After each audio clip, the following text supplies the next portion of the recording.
Sa corruption, wag po kayo magalit sa akin. Ang nangyari parang wala rin pong solusyon. Yung corruption is hindi po talaga nabago. Meron naman pong makukulong. Pero yung inaasahan yung makulong ay hindi po talaga makulong. May malaki pong mangyari din na matindi. Merong isang politiko. Kilalang kilala, mataas din ang antas niya na nakita ko sa kanya mangyaring assassination. Talagang pinagplanuhan na siyang tuluyan. Pero dahil alam na rin niya, kasi may experience na siya before, naagapan. Magandang araw sa inyong lahat. Welcome to my YouTube channel, Bisdak Reaction TV. Ngayon, bigyan natin ng reaction ang hula ni Madam Wendra K. VP Sara Duterte.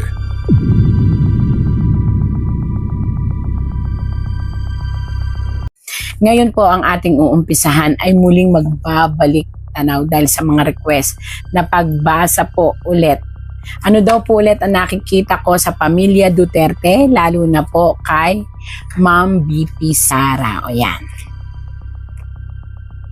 Atin pong tanungin kay Tarot. Again po, tagabasa lang po ako ng Tarot. Kung ano po ang sasabihin, i-interpret ko po. Tarot, ipakita mo sa akin ha. Wala tayong pagtatakpan or wala tayong kakalimutan. Sabihin kung ano ang nilalaman at ibig ipahiwatig mo sa pangalang Sara Duterte at kung may maisasama pa sa pamilya nito. Okay? Kukuha po ako 1, 2, 3, 4, 5, 6 to. Again po, tagabasa lang po ako. Mga basher, huwag po magagalit.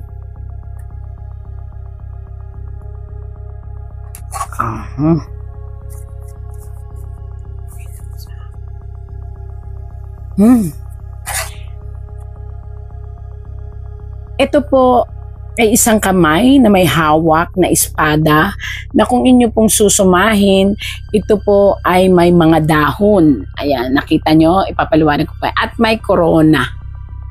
Sa ngayon po, maniwala man ho kayo at hindi, buo pa rin po ang pagmamahal ng tao at lalo po siyang minamahal ng mga tao at ng sanlibutan.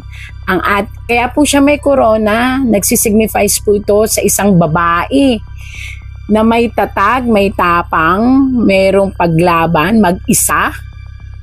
Kahit ang mga nasa paligid niya ay pilit siyang pinababagsak. Bakit po sinabing pinababagsak? Kung makikita niyo po, ang kanyang dahon instead na pataas ay pababa. Ibig sabihin, pinabababa po ang kanyang trono, ang kanyang pagiging matapang. Pero bakit ho nasabi ko sa inyo na still? Ayan na naman ha, baka sabihin nyo makadi-DS ako. Sinasabi ko lang ho ang sinasabi ng tarot, mananatili siyang matatag kahit sino pa ang magpabagsak sa kanya. Ayan, ang daming gusto magpabagsak sa kanya.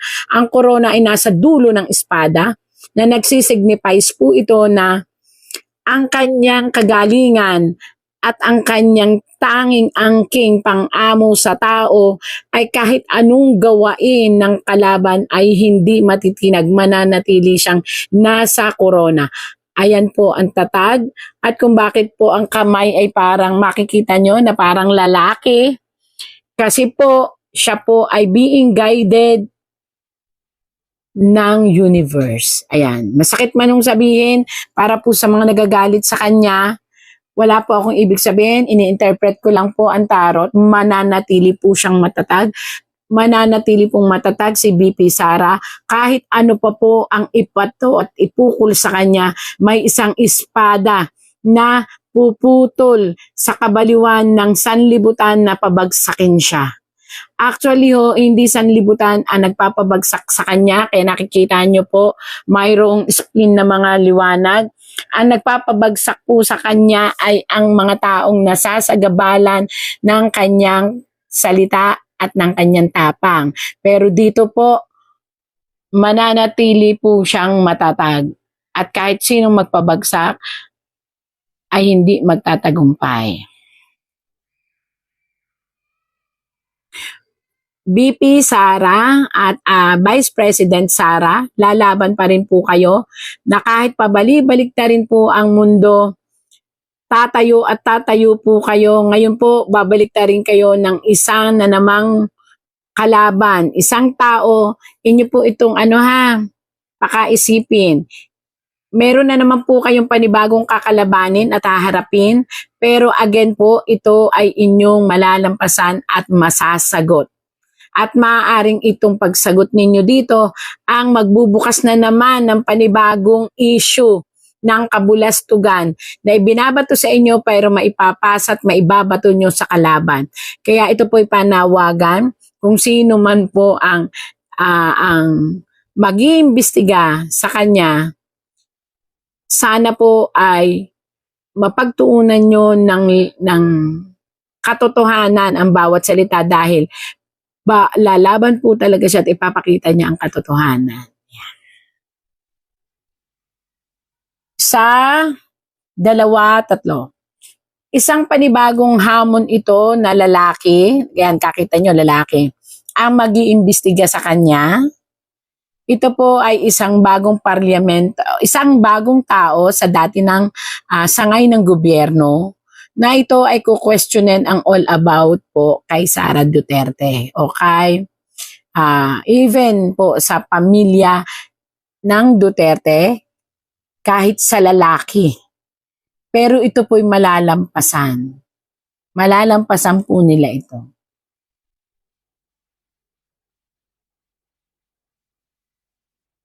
Hindi ko alam po kung sino ito pero isang lalaki. Isang lalaki po ang titistigo at magpapatunay ng isang sitwasyon kay Ma'am VP Sara o sa pamilya ng Duterte at ito'y magiging matibay na sandata nila para sila ay manalo sa panibagong akusasyon na ibibintang or itatanong sa kanila. Ayan po. Isang tao na napaka, po nitong taong to, prominente, paniniwalaan ng tao at ito po ay dedicated na tumulong sa pamilya Duterte para ilabas ang katotohanan. May isang magbabalik na talagang haharapin ng ating binibining Vice President Sara Duterte. Ito ay ipaglalaban niya ang bayan dito sa taong ito. Magbabalik siya dahil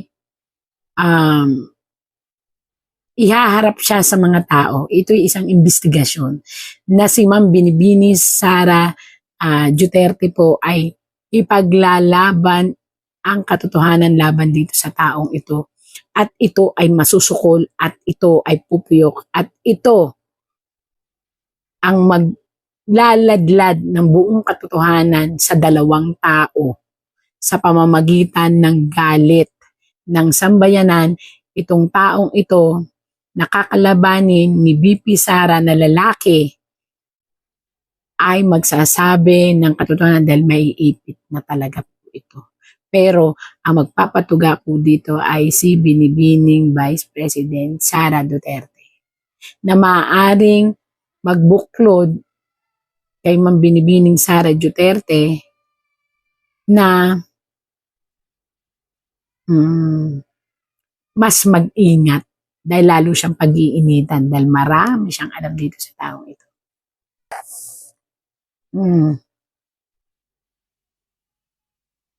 Marami ang magbaback up at susuporta sa kandidaturang darating para kay Ma'am Sara Duterte. Ito po. At may isang ghost na tao. Ghost, ibig sabihin hindi siya magpapakilala. Pero susuporta siya ng buong buo. At ito'y mayaman, ito'y pilantropo, ito'y may ito'y mataas din at maraming connection. At susuporta po siya sa ating darating na eleksyon para si Ma'am VP Sara ay tumakbo. may isang tao, lalaki, naghahanap siya ng itatapat na kakandidato kay VP Sara for 2028. Actually, hindi ko nga maintindihan hindi pa naman sure kung talagang tatakbo si Ma'am VP Sara. Pero ang dami nang gumagawa ng paraan para ito ay hadlangan. Kaya lang po, siguro may liwanag talaga. Kasi, tandaan nyo po, bagkus pigilan ang Duterte ay lalong umuusbong. Bagkus pahintuin ay lalo siya lang umuusbong kasi taong bayan po ang nagnanais.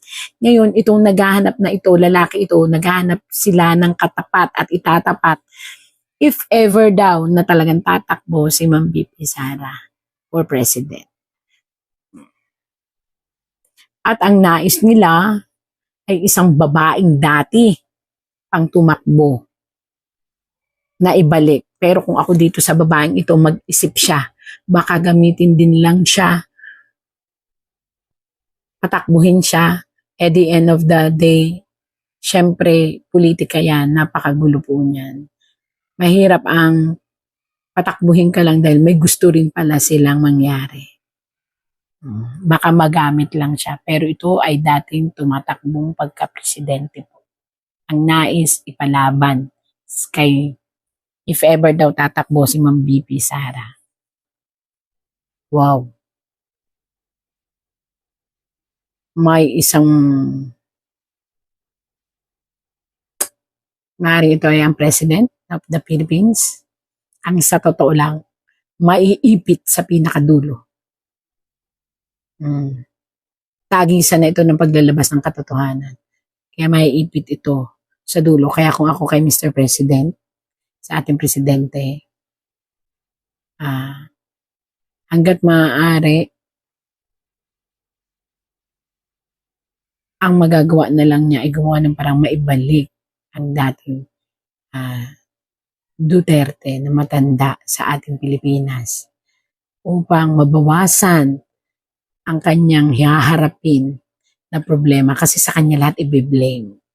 Kahit sabihin pa na ang mga kaso ay maaantala, ang taong bayan po ay hindi hihinto. Magkakagulo. Sunod-sunod po yan, pati kalikasan. Makikidawit na. Hindi hihinto ang ating kalikasan hanggat hindi nababalik ang ating Duterte. Si Tatay Digong sa Pilipinas. Tandaan niyo po yan. Yan po ay isa. Yan po yung matagal ko nang sinasabing there is something universal action na ito'y paranormal pero ang atin pong Tatay Digong ay guided by the universe. Kahit saan ko tingnan, hindi hihinto ang sakuna. Ipapakita ang kalokohan na nangyayari sa Pilipinas at hindi rin hihinto.